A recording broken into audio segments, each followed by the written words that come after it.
print, email, Facebook, Twitter. More wages growth anchored near all-time lows despite booming jobs growth. Is there a flicker of action emerging in wage growth?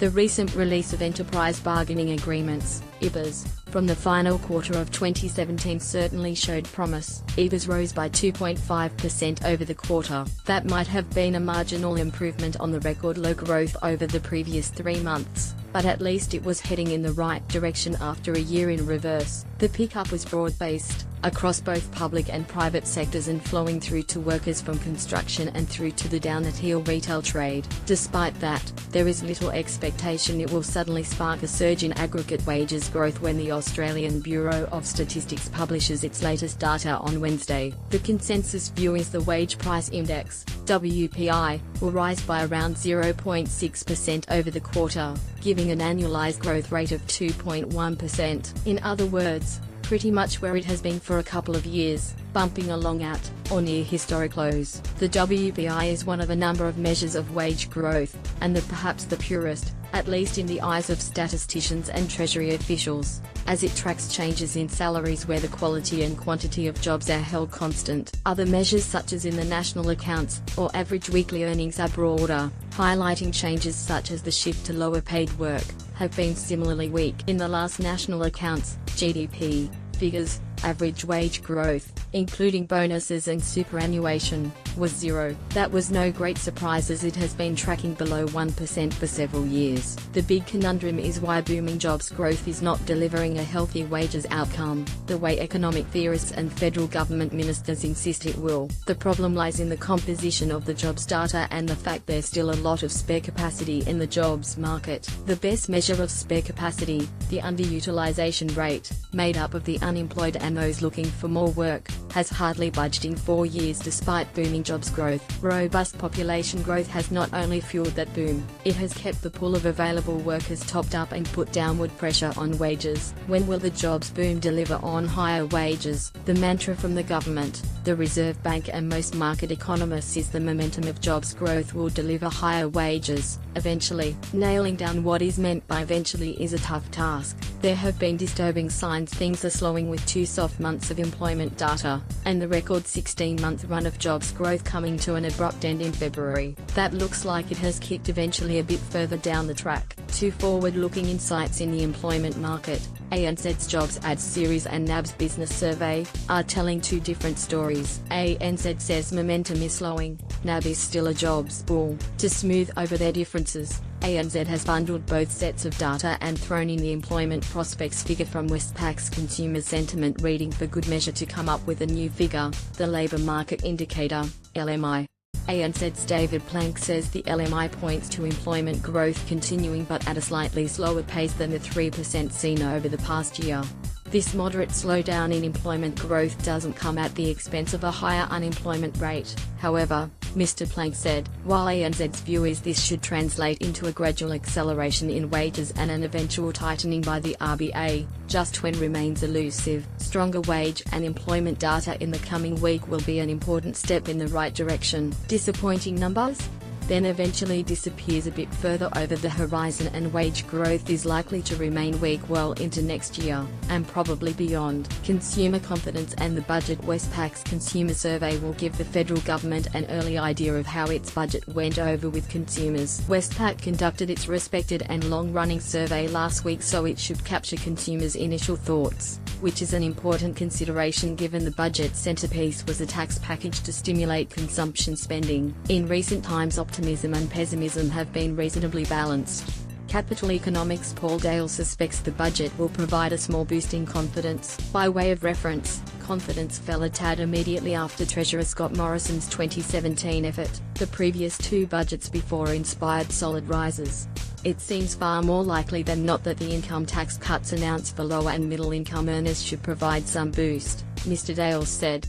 But we suspect any boost will be temporary, with confidence likely to weaken in the coming months as family finances continue to come under pressure from low wage growth and a slowing housing market. Global markets rally in sync. It was a fairly odd week on global markets. Despite little evidence of a rebound from the recent souring of activity data, all the key markets rallied in sync for the first time in several weeks. Global equities, Credit and metals all bounced. The VIX index, the so-called fear index, subsided back to more complacent levels last seen before February's correction. Weaker than expected inflation helped kick Wall Street higher on Friday, while the major US indices enjoyed their strongest gains in 2 months, all up around 2.5%. The ASX put on just less than 1% and appears to be heading for a flat opening to the week. Is oil about to run out of gas? While oil had a bit of breather on Friday, the Trump administration's decision to reimpose trade sanctions on Iran continued to drive prices higher over the week. The global benchmark Brent crude rose almost 3%. In the US, West Texas Intermediate crude, which is becoming increasingly disconnected from the global trade, rose a bit more than 1%. Interestingly, the US has just gone past Saudi Arabia as the world's second largest oil producer, and now has Russia in its sights. The threat of removing around 300,000 barrels a day of Iranian oil from the market, along with the ongoing strife in Venezuela and Saudi Arabia's reluctance to plug any shortfall, has led to some serious bets being placed on the price going even higher. But risks are emerging. Tightening crude oil supply and a backward-dated curve, where spot oil is trading below future price expectations, has attracted investors, leading to speculative positions reaching a record high, making oil vulnerable to a sharp pullback in prices if supply risks subside, ANZ's commodities strategist Daniel Hines said. Right on cue, Reuters reported data released late on Friday showed hedge funds slashed their bullish wagers on US crude to the lowest level in nearly 5 months. It might be merely a wrinkle, but if the trend continues and speculators bail out at last week's pace, there may be some relief in sight at the petrol pumps.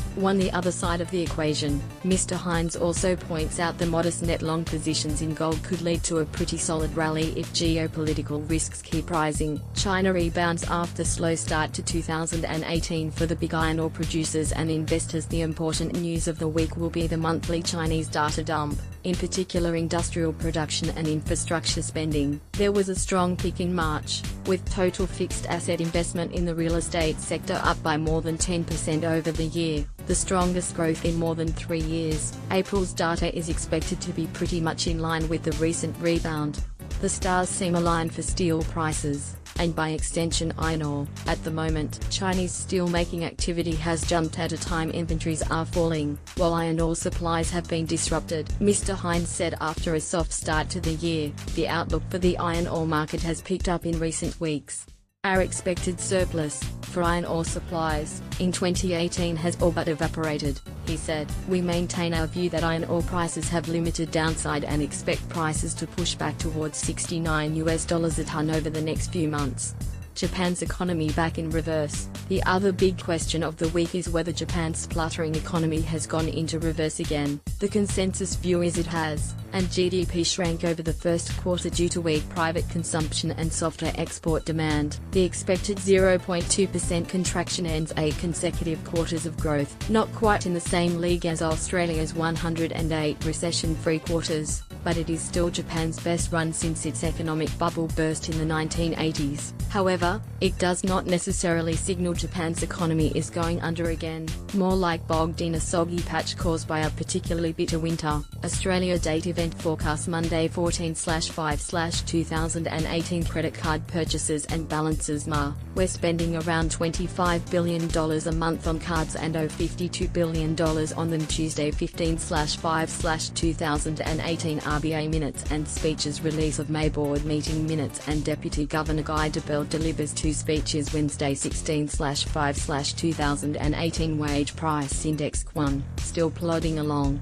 growing at a torpid 2.1 PCE. Consumer confidence May, Westpac series, will capture consumers' first take on the budget. Thursday 17/5/2018 employment/unemployment April, around 20k new jobs. Unemployment to hold at 5.5 PC. Overseas data event forecast Tuesday 15/5/2018 CH, monthly data April. Industrial production, urban infrastructure investment and retail sales figure remained solid. GDP Q1, hanging in around 2.5 PC. ECB rate rises still a fair way off. Wednesday 16/5/2018 JP, GDP Q1, tipped to shrink 0.2 PC over the quarter. Another recession around the corner or just a soft patch?